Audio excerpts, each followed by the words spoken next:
Começa agora mais um podcast da Alesp. No episódio de hoje a gente vai falar sobre direito do consumidor, diversas questões que estiveram aí em alta nesses últimos meses e também esse momento de fim e começo de ano que sempre tem muita questão relacionada ao direito do consumidor. E a gente recebe hoje aqui no podcast da Alesp o diretor de atendimento e orientação ao consumidor do Procon de São Paulo, Rodrigo Tritapepe. Muito obrigada por participar aqui no podcast com a gente. Obrigado, Nani. A Assembleia não nos convida, nos convoca. Né? Sempre um prazer. Eu que fiquei bastante tempo aqui na casa, tenho em especial uma atenção sempre que chamada aqui. Bom, já vou começar abordando aí esses assuntos que foram muito falados, principalmente no mês de novembro, né? Apesar da gente já ter passado do mês, mas a questão da Enel, que no início do mês a gente teve o apagão que deixou aqui 2 milhões de consumidores, de usuários no escuro. Então, eu queria saber, primeiro, qual que foi a ação do Procon naquele momento e quais são as dicas para os consumidores a partir de agora? Legal. O direito do consumidor tem um pilar básico, que é o direito à informação. Então, a todo instante, a todo tempo, a nossa cobrança principal foi informe as pessoas. Seja proativo, leve a informação, não deixe a desinformação, que isso gera pânico. E é assim que nós caminhamos nesse período todo, junto com a Assembleia, com o Ministério Público, várias entidades. Nós separamos as reclamações em 4 eixos. O primeiro deles, interrupção da energia, as pessoas que sofreram algum problema com a interrupção. O segundo deles são as pessoas que tiveram algum prejuízo com os equipamentos. Então, a geladeira queimou, o aparelho queimou. O terceiro foram as pessoas que tiveram problemas com os seus alimentos, né? Os que enfim, perderam alimentos que estavam dentro de suas geladeiras, e as pessoas que alegaram alguma coisa relacionada à saúde, medicamento, ou mesmo aquelas que dependem de energia como fonte vital ali para ela sobreviver. Desses 4 eixos, nós monitoramos as reclamações desde o dia 3, né? Fizemos esse olhar especial para esse assunto. Um deles já gerou uma multa para a Enel bastante alta, 12 milhões e quase 800 mil reais, que é um teto que nós temos aí por lei, né? Então, é a primeira de uma provável sequência de multas. Não nos agrada. O Procon não é um órgão de fiscalização, não é um órgão punitivo. Nós somos, o ano passado, 1 milhão de atendimentos, 177 mil processos, 6 mil audiências e 10 mil multas. Então, eu atendo muito mais do que multo, com índice de solução de 70%. Então, a todo instante fazer com que a empresa observe pilares do direito do consumidor. Como eu disse no começo, aqui o caso da informação. Bom, e dessas reclamações, agora o que os consumidores, por exemplo, você deu o exemplo aqui de prejuízos de equipamentos, prejuízos de alimentos, prejuízos de alguma questão envolvendo saúde, seja medicamento, seja ali uma atenção que precisa. Quais são os próximos passos para esses consumidores que foram prejudicados? Claro. O importante que a gente sempre diz, né? O direito do consumidor, ele é uma coisa e o Procon é outra. O Procon é o órgão executivo do direito do consumidor, mas eu tenho uma limitação de pessoal, de capacidade, enfim, uma coisa é direito, outra coisa é capacidade de Procon. Vamos no direito. Direitos são danos materiais e morais. Prejuízos materiais que você teve e aqueles morais, por exemplo, uma pessoa que ficou sem um medicamento, ela ficou sem o equipamento, essas pessoas sofreram muito mais do que um alimento que estragou. Então, essas pessoas terão a justiça, o judiciário a recorrer. No Procon, esses 4 que nós elencamos, as pessoas têm o direito, a própria legislação já traz específica do direito que ela tem, seja na próxima fatura do desconto pelo tempo que ela não teve. A própria empresa é obrigada a reparar os danos dos aparelhos eletrônicos e aí uma grande frustração. Não gosto de usar a palavra briga, que não é essa a intenção, mas vamos dizer lados divergentes nosso com as agências reguladoras. A agência reguladora, por exemplo, permite que a indenização seja para o equipamento. E para o direito do consumidor, que é um princípio constitucional, a reparação é integral. São todos os prejuízos. Não há uma limitação como a norma regulatória dá. Então, para nós, ao consumidor, todos os experimentos que ele teve, material ou moral, ele vai poder pleitear. No direito do consumidor, ele não precisa fazer prova. Né? O consumidor é a parte frágil, é a parte fraca. Mas ele tem que trazer elementos. Por exemplo, um comprovante de pagamento do supermercado, alguma evidência que você possa trazer ao processo, ou mesmo ao Procon, para que dê uma evidência de que você, não necessariamente, não é ideia de falar verdade ou mentir, mas conseguir trazer para o órgão julgador ou administrativo algo que ele possa dizer, olha, ele tem razão. né? Cabendo à empresa, sim, do direito do consumidor, fazer prova de que não gerou o prejuízo. Então, inverte-se o que a gente chama de ônus da prova. O consumidor, nesse momento, reunia o máximo de informações que ele tem, houve muita informação para a imprensa, isso está ajudando muito, e ele trazer esse tipo de elemento, os dados que ele tiver, informações que ele tiver, e tentar pleitear a reparação que ele acha que ele é devida. De novo, o consumidor é a parte frágil, ele não precisa entender de direito. Ele vai pedir, e o judiciário consumerista, tanto o PROCON, que é um evento gratuito também, ele não vai sofrer se, por exemplo, o seu pedido não for correto ou mesmo se não lhe for dado razão, né? Ele tem uma previsão também principiológica de acesso gratuito ao judiciário e aos órgãos de proteção. Bom, a gente teve, na verdade, até bem antes desse apagão, uma CPI aqui instalada na Alesp. Eu queria saber como é que esse tipo de mecanismo aqui, como o Legislativo consegue ajudar o trabalho de vocês nesses casos, e se essas CPIs aí, elas também podem proteger o consumidor de alguma forma? Sem dúvida. A CPI ela vinha acompanhando os casos Enel antes mesmo do evento que aconteceu no dia 3. Então já há uma importância muito grande, principalmente para você ter um olhar sobre um caso. Lá no PROCON, como eu te disse, são 3.000 reclamações por dia. Daria para fazer bastante CPI. Né? Daria Mas mesmo. o que acontece? A CPI traz luz para um assunto importante, que representa uma grande massa, nesse caso um serviço essencial, e ela não vai poder nos auxiliar, vai poder contribuir, e, na verdade, de forma colegiada com todos os órgãos de proteção, trazer elementos como, por exemplo, encaminhamentos, propostas, e um olhar que não seja no prazo de duração da CPI, mas um olhar do Legislativo enquanto a sua legislatura em si. Né? Nós precisamos ter esse olhar, ter esse acompanhamento. Eu tive a gloriosa e honrada missão e privilégio de Deus de participar do ILP aqui na Assembleia. É a nossa escola de política pública. Sim. Vamos estudar políticas públicas de direito do consumidor, isso precisa. Né? Nós falamos muito de políticas públicas que são aquelas que a gente já conhece. Mas direito do consumidor precisava ter um espacinho aí, né? E esse tipo de ação como a CPI, essa comissão atual do consumidor, muito atuante, muito vibrante, nos traz expectativa, enquanto órgão do executivo e do administrativo, de que existe uma boa projeção para a pauta dentro do legislativo. Então, uma grande oportunidade para o parlamento, para o órgão e para a população. Bom, a gente teve também agora em novembro uma questão muito triste lá no Rio de Janeiro, durante o show da cantora norte-americana Taylor Swift. Uma fã, Ana Clara Benevides, acabou falecendo, porque passou mal, não pôde entrar com água. Teve toda uma investigação lá no Rio de Janeiro. Eu queria saber aqui em São Paulo, porque logo depois a cantora veio aqui para São Paulo. Também estavam tendo shows aqui, né? Foi aí um mês muito cheio de shows aqui em São Paulo. Como é que o PROCON atuou aqui em São Paulo nessa questão? Primeiro, lamentamos a morte da pessoa, né? Todos nós, claro, né? Foi um fato extremamente ruim, desagradável e lamentar.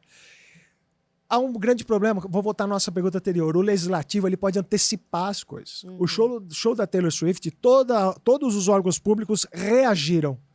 Foi uma ação de reação. E a reação traz desencontro. Uma norma, uma ideia, uma coisa, pode ou não pode, isso talvez pudesse ter gerado até mais confusão. Aqui em São Paulo nós temos um histórico, uma tradição das torcidas, dos jogos de futebol, e a Polícia Militar, a nossa Polícia Militar, que é a melhor do mundo, e a nossa segurança pública, ela tem elementos para a prevenção de brigas, de tumultos, enfim. E um deles é a entrada de produtos dentro de um estádio, por exemplo. Porque você pode ter uma frágil garrafa plástica de água, só que com 500 ml, ela arremessada pode se tornar uma arma. Bem como o líquido que está lá dentro, ele não tem uma perícia química para saber se aquilo é água ou se é um combustível. Então, nós temos um histórico de repreensão à violência nos estádios. Há um reflexo disso nos shows, que são o mesmo porte. E ali faltou uma coordenação entre a segurança pública e a defesa do consumidor. Falo isso na instância federal, que é de onde emanou a ideia de que estava liberado o copo de água. E a todo instante nós falamos, espera, precisa conversar com a Secretaria de Segurança. Há uma questão de segurança. Há uma tradição aqui em São Paulo, de novo, porque nós atuamos muito no show do Coldplay, da Taylor Swift, todos os shows que teve esse ano com problema, e nós ficamos bastante especializados nisso. As pessoas costumam entrar no show, como no estádio de futebol, 10 minutos antes de começar. Por quê? Do lado de fora é mais barato. Os alimentos, as bebidas, elas estão ali no clima, elas vão literalmente entrar logo que o show vai começar. Por isso que há uma grande dificuldade em verificar se quem comprou é quem comprou, se o menor, se é maior, se é idoso. Não se justifica, hein? Não é isso que eu estou falando. Mas eu estou te dando um exemplo de uma questão de segurança e o direito do consumidor. Precisa haver um alinhamento para que não haja um problema de segurança, é o afunilamento das pessoas num curto período de espaço e a questão de você ter previsões de segurança e de previsões de direito do consumidor também. Então, isso é. O consumidor, um caso emblemático de novo aqui em São Paulo, que é, né, nós temos a honra de ser desse estado aqui tudo se reflete ao Brasil, nós começamos com o cinema.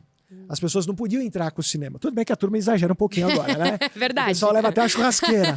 Não é essa a ideia, né? Eu levando tudo pronto ali para a refeição de domingo. Pois quase. é. Então a ideia é que o consumidor ele possa não ser coagido ou compelido a adquirir um produto no preço que é vendido lá dentro, se lá fora é mais barato. Então o acesso dele seria uma prática abusiva. Derrubou-se isso e hoje o consumidor pode entrar no estabelecimento fazendo o consumo do seu alimento. Mas veja, um cinema é diferente de um show. Um show tem 35 mil pessoas. O cinema numa sessão, sei lá quantas pessoas tem, 100. Então, assim, é uma questão diferenciada. Aplica-se o mesmo princípio do consumidor? Sim. Mas as questões de segurança são totalmente diversas. Então, para nós, vou voltar lá no comecinho. Informa. Informa. Diga antes. Agora, veja, nós estamos numa condição meteorológica totalmente imprevisível. Né? Então, há medidas de emergência deveriam ser adotadas. Porém, faltou um sincronismo para que houvesse um único comando e uma única ideia, preservando novamente o direito do consumidor e a sua segurança. Bom, até falando nesse encontrar esse lugar comum, né, em que a segurança dos consumidores e o direito dos consumidores está preservado, qual que seria aí a orientação ideal para esse acesso aos shows? A gente tinha antes, como você trouxe, uma legislação que já proibia as águas justamente por entender que pode ser, dependendo do que a pessoa colocar dentro e tudo mais, que aquela garrafa de água pode de fato se tornar uma arma, alguma coisa perigosa. Inclusive, a gente usa muito capa de chuva em show hoje em dia, porque guarda-chuvas também poderiam se tornar grandes armas. Lógico. Então, qual que é o ideal? A regra que a gente tinha antes desse acontecimento da Taylor Swift, porque depois acabou tendo ali uma mudança, de fato era o ideal aqui em São Paulo? Olha, eu vou te falar 2 experiências recentes do Procon São Paulo, tá? O show do Detal. Eu fiquei 1 ano com essa turma fazendo reunião de alinhamento pro evento. Choveu, teve lama, teve alguns fatores que foram imprevisíveis, foram multados, enfim. Mas estiveram no órgão e ouviram as nossas orientações. Ouviram o que nós achávamos sobre os cartazes, sobre as placas, enfim. Estavam dentro do órgão preocupados, não com uma multa, mas por observar, primeiro, um órgão do Estado, porque eles estão de fora do nosso Estado, e respeitando o órgão, falaram, olha, nos ajude a dar luz para isso. Isso foi muito legal. É o mesmo caminho que vai acontecer para os eventos, que é a mesma produtora do Rock in Rio, a Detol, que agora vai ser Lollapalooza, estamos caminhando junto. O outro case de sucesso, Fórmula 1. A Fórmula 1, todo ano eles vão ao Procon, ali nós já alinhamos vários fatores para o dia do evento, os 3 dias. E ainda assim são multados, porque é impossível né, você prever todas as situações. Mas ele está presente no órgão. O que eu estou querendo dizer com essas 2 coisas? As empresas precisam frequentar os órgãos. Não nós temos uma ideia de que o Procon deveria ser uma passagem desses grandes eventos, como é a Secretaria de Segurança, a Vigilância Sanitária, sei lá. O Procon deveria estar numa escala onde passaria por ali e falasse, dá uma olhada nisso. Né? E aí isso acaba sendo uma boa. Aquilo que é boa ação parece. Parece uma caridade, entre aspas, né? Uma boa intenção da empresa em estar próximo do órgão que defende o consumidor. Se você me mostrar agora aqui um papel de bala, eu vou te falar se isso viola ou não o direito do consumidor. Porque eu tenho na minha cabeça, a bancada consumerista, né? Me incluo nela com muito orgulho. A gente bate o olho e sabe. Então, quando às vezes vou te falar de uma rede de lanchonetes aqui em São Paulo que fez um lanche que ele era o X lá, picanha, e não tinha picanha. Eu lembro dessa Aí história. o pessoal fala assim, doutor, mas o nosso consumidor, ele sabe. Eu falei, querido, não é o nosso consumidor. O consumidor é um só. O código fala toda pessoa física ou jurídica, né? O consumidor é toda pessoa física ou jurídica que adquire e utiliza um produto ou serviço como destinatário final. Toda pessoa. Não é pessoa alta, baixa, gorda, uma toda, ou outra, né? É o consumidor aí, como um todo. Ali ele achou que o público dele ia entender. E aí, quando ele foi nos procurar, depois de ter tomado uma multa, ele veio mostrar para nós o vídeo de desculpa. Foi pior do que uma... Cara, vem antes, conversa com o órgão. E aí, vou voltar lá no começo de novo, né? O PROCON não é um órgão de fiscalização. Só para você ter uma ideia, são 60 fiscais e no atendimento são 200. Nós somos 3 vezes maior do que a fiscalização. Eu atendi 1 milhão de reclamações e foram 10 mil multas.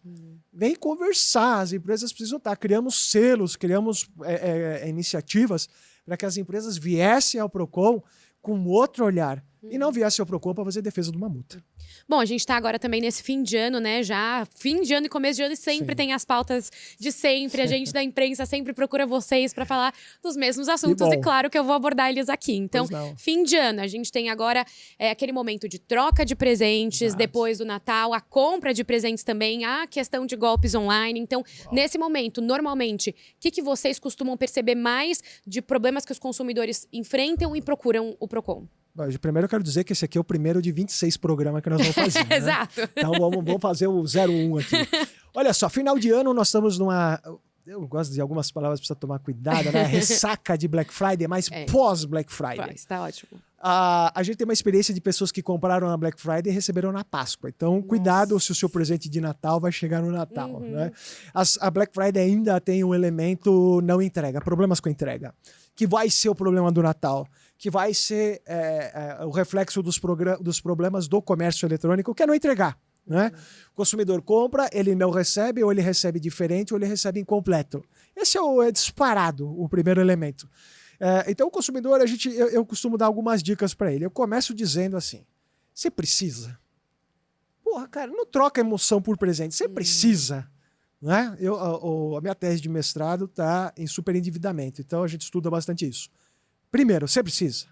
Segundo, você pode pagar? Sabe por quê? Nós temos uma sociedade da parcela. Ai, essa parcelinha cabe no bolso. Só que a soma de parcelinhas com janeiro IPVA, rematrícula, o cara não vai conseguir pagar. Então, preciso, posso pagar. E depois vem o seguinte: você conhece a marca? Você conhece a loja? Você sabe com o que você está comprando? 3 palavras que não necessariamente significam golpe, tá bom? Rede social, desconto e Pix. Essas 3 palavras... Desculpa você que faz isso, não estou dizendo que você completamente é um errado, infrator da norma. Estou dizendo que a incidência de golpes no PROCON, essas 3 palavras aparecem juntas. O cara vai na rede social e compra um móvel pro jardim, 5 cadeiras com uma mesa de jardim, impermeável por R$400. Gente... Desconfia, né? Pagamento em Pix, entrega amanhã. Não vai. Então, assim, o consumidor ele também precisa ter um pouquinho mais de uma malícia positiva, né? Dele ter certeza do que ele está comprando. O Brasil, nós temos, talvez, na Black Friday, uma única oportunidade de descontos. Tirando daí, não é possível que o empresário tire no Natal 50%. Não é possível. Então, ele tem que estar muito atento. Preciso, tenho dinheiro, conheço a marca, e aí não acreditar no milagre, no super desconto. E aí, Nani, uma coisa assim, cuidado com os seus dados. Tem gente que começou a comprar nesses sites de compra aí, que vem de fora do país. Ah, mas é R$30, se não vier, mas você deu todos os seus dados. Você deu os números do seu cartão de crédito, o código de segurança, agora o cara vai comprar o que com o seu cartão? Até você cancelar essa compra internacional num estabelecimento internacional com cartão de crédito internacional, amigo, não há PROCON que resolva. Somos 1.008 no Brasil, nenhum dos 1.008 vai conseguir te ajudar. Eu não tinha pensado nessa parte dos dados, nessa comprinha que a gente acha que vai ser suave aí pro bolso, mas na verdade é ruim pra cabeça. Total. E voltando pro show que você falou, vamos fazer biometria, vamos fazer reconhecimento facial. É coleta de dados. Agora você imagina no show, 35 mil pessoas, o cara vai coletar a sua face, o seu polegar, a sua voz. Para onde vai esse banco de dados? Teve um aplicativo um tempo atrás que envelhecia. Todo mundo tira fotinho. Ai, o velhinho, que bom. Sabe o que o cara fez? Desculpa usar a palavra cara, não é pejorativo aqui. Desculpa aí quem tá nos ouvindo. Ele pegou todos... Você tá na plataforma da rede social, tá bom? Você tirou sua foto velhinha. Eu sou seu amigo na rede social. Os seus dados foram embora e o meu também. E lá no termo de uso da página estava escrito assim: a empresa tem autorização para comercializar os dados de quem ficar com a cara de velhinho. e inglês. Então, no Brasil foi multada piorou. porque não estava em português. E os nossos dados foram comercializados para países do leste europeu, a sua rede e de todas as pessoas que são seus amigos. Mesmo de quem não usou esse filtro. Você fez, eu sou seu amigo, meu dado foi embora. Gente, assim, os dados hoje... Eu tenho um professor, o professor Vitor Hugo do Amaral, ele está na Senacom, da Academia do Rio Grande do Sul. Ele fala que os dados... Né, não, a pessoa fala, é o novo petróleo. Não, dados é o novo ar. Ar. Cuidado com seus dados, por favor. Isso daí hoje... Olha, que confusão, que a gente assiste consumidores que têm seus dados de alguma maneira fraudados e a pessoa começa a fazer compra, registro. Para você consertar a vida de uma pessoa que tem um uso indevido de dados, é um desgaste tão Isso que grande. eu ia perguntar, para resolver, não há PROCON, não há ministério que consiga ajudar muito, né? Não dá, porque você tenta no PROCON a via administrativa na esfera consumerista, você tem a polícia para os estelionatos, só que você tem um órgão que regula a internet, que para nós é interessantíssimo ter um pouquinho mais de regra esse mundo, né? E muitas das vezes esses caras estão fora do país. Ele está lá do outro lado, você não vai conseguir, assim, dar um trabalho, o consumidor sofre demais, as pessoas ficam agoniadas, angustiadas, e a gente tenta de toda maneira ajudar. Mas um pouquinho mais de cautela também vai ajudar. Bom, já vou voltar até numa questão semelhante a isso, mas eu queria passar ainda naquele questão de fim de ano. Sim, da 1, 2, 3 milhas, dessas empresas que também acabaram tendo um problema. Para os consumidores, como é que tá, na verdade, como que tá essa questão? Porque a gente falou muito quando foi declarado, enfim, tudo mais. Sim. Como é que tá essa questão atualmente? Sim. E como que os consumidores que tiveram ali uma viagem, o que eles podem recorrer a partir de agora e qual que é o momento que eles podem recorrer ao PROCON? Muito bem, na verdade a gente começou a falar de final de ano, falando de presente, fomos para a Gópia, você com a sua inteligência, sabedoria e sutileza nos retornou a pauta. Muito bem. Turismo vai ser o grande vilão do ano de 2023. O ano que vem vai configurar no nosso ranking as duas empresas mais reclamadas, são as duas que você citou agora aqui. E foi um caos, literalmente. Eu nunca vi um assunto... Olha, eu estou no PROCON há 5 anos, eu participei ali da falência da Avianca, da Itapemirim, furacão, a caos da Enel. Eu nunca vi algo tão como foi 1, 2, 3 milhas. Esse e a Urbi, o Hotel Urbano também, né? Como isso foi um desastre nacional. De novo, as pessoas ali, em 2021, tenho outro privilégio que Deus me deu, é ser professor universitário, e eu falava para meus alunos, eu falei, gente, nós estamos em 2021, você acha que uma passagem aérea para o Japão custa R$2.000? É verdade isso? Professor, de novo essa onda se não der, né? E aí, a turma acreditou, o PROCON não tem força para impedimento, nós temos uma livre iniciativa, livre concorrência no Brasil, acabamos nos funcionando mais assim como um órgão de repressão, né? O Dr. Orset, que é o nosso diretor executivo, tem mudado isso, tem trazido uma cultura de educação, de orientação, justamente para diminuir esse aspecto. Então, turismo, olha que interessante, ele traz uma carga emocional muito grande. Eu lembro da Avianca, eu estava aqui, fizemos entrevista, inclusive, uma noiva, né, com o noivo ali na entrada do embarque, desesperada para a lua de mel e a Avianca indo embora, né? Assim como você tem pessoas que querem visitar seus parentes que estão ali numa doença terminal, você tem o turismo de negócios, é de A a Z, do pobre ao bilionário, todo mundo usa o turismo e o transporte aéreo. E vem uma carga, né? Você teve, no caso da 1, 2, 3, famílias indo para Disney pela primeira vez, que é um sonho, muitas vezes dos próprios pais, né? E aí dá desculpa nas crianças. E isso foi um caos, porque era um volume grande de pessoas, num único pacote, claro, mas com uma perspectiva muito grande. E a Hotel Urbano oferecia alguma coisa aqui para nós, até para entender o produto foi difícil. Era algo que você oferecia 5 datas, dentro daquelas 5 datas ele ia achar a viagem para você naquele preço. Ele tinha um cálculo lá, que sei lá como que ele fazia, que ele conseguiria garantir aquilo para você. Resumindo, ele não achou em nenhuma das 5 datas, e ele tinha 2 anos para resolver isso. E eles quiseram de 2 passar para 4. Só que R$2.000 você não vai viajar nunca mais. Acho que você não vai nem para Bahia com R$2.000. Então, o que adianta ele ficar procurando uma coisa que ele não vai achar? O Código de Defesa do Consumidor, no artigo 35, fala do cumprimento da oferta. O consumidor que compra e não recebe aquilo que ele comprou, ele tem 3 direitos. O primeiro a gente chama de execução forçada. A empresa o consumidor fala, eu quero ir. Ela é obrigada a colocar ele em outro avião, com prejuízo, ela vai dar um jeito dela, que ela assumiu o risco, porque quando ela ganha dinheiro, ela tem um risco bom de ganhar dinheiro. Se ela perde, ela tem um risco ruim de perder dinheiro. O consumidor não vai pagar essa conta. O consumidor ter o seu cumprimento forçado. 2, devolução imediata do dinheiro. E 3, é um crédito para adquirir outro produto. Aí vem o X da questão. A última palavra do 35, caput, cabeça, o artigo, é a escolha do consumidor. O direito à escolha do consumidor está lá no direito à informação que eu falei no começo. Se o consumidor não escolhe, já está violado o seu direito. Ele escolhe. A empresa só não vai fazer o cumprimento forçado se, por exemplo, você comprou um celular, ele custava R$1.000, dá algum problema e ele passa R$5.000 no dia seguinte. Ok. Olha, está em guerra o país que importava. Ok, é razoável. Agora, sem uma justificativa, como está no código, a empresa vai ter que cumprir. E aí, onde ela errou? Consumidor, você não vai viajar, está aqui seus créditos. Só que com o crédito ele não faz nada com aquele crédito. Então, foi o grande erro dela. Primeiro, não cumprir. Segundo, não escutar a voz do consumidor. E aí ela foi tentando emendar, consertar, foi ficando cada vez pior.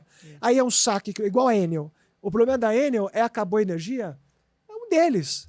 Liga, você é não o consegue começo falar. só. Você consegue falar, você vai na loja, manda para o aplicativo para o telefone para a loja, você não resolve. Ainda bem que foi no direito do consumidor que a gente separou direito de PROCON. Existe uma coisa muito importante para você aí, consumidor. Chama teoria do desvio produtivo. O tempo que você gasta para resolver um problema, ele é uma indenização. Então, o consumidor que registra... Por isso que a gente fala na jornada da reclamação é empresa, PROCON e judiciário. Não precisa fazer esse caminho, mas é um bom caminho. Porque quando você chegar no judiciário, você gastou tempo com a empresa, você gastou tempo com o PROCON, você vai gastar tempo com o judiciário. Você transforma tudo isso numa indenização por dano moral, que é a teoria do desvio produtivo. O tempo que era da sua vida, que você adquiriu com uma expectativa de qualidade de vida, virou um problema e agora você está estressado, no telefone, correndo atrás de solução que não deveria. Indenização.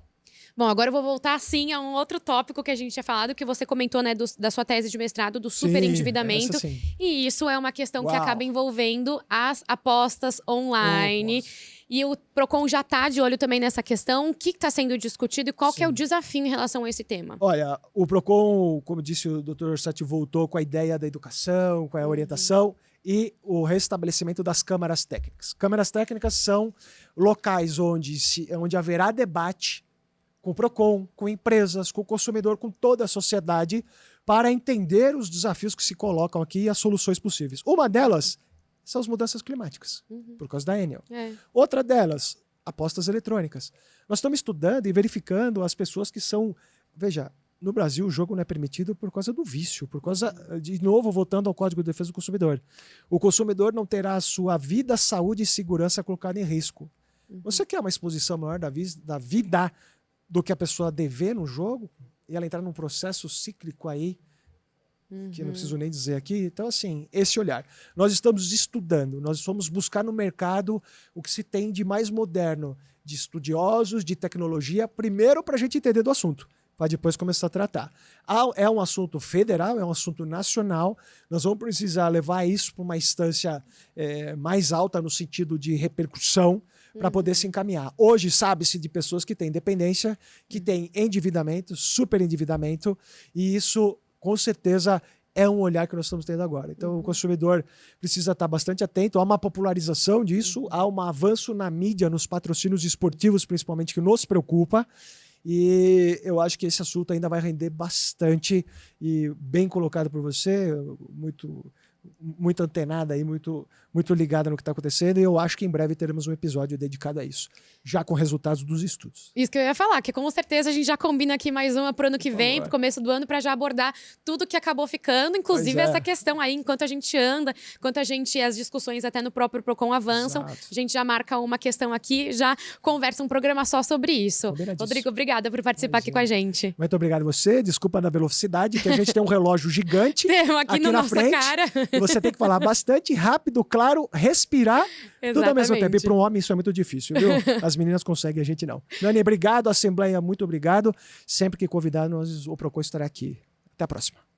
Bom, então esse foi o podcast da Lespe. A gente recebeu o diretor de atendimento aqui do Procon de São Paulo, Rodrigo Tritapepe, falando aí sobre várias questões nesse fim de ano, seja aquelas que a gente viu em novembro em relação à Enel, a entrada de águas e produtos em shows, ainda passando aí por esse fim de ano, viagens e tudo que envolve esses últimos meses de 2023. A gente volta no próximo podcast da Lespe.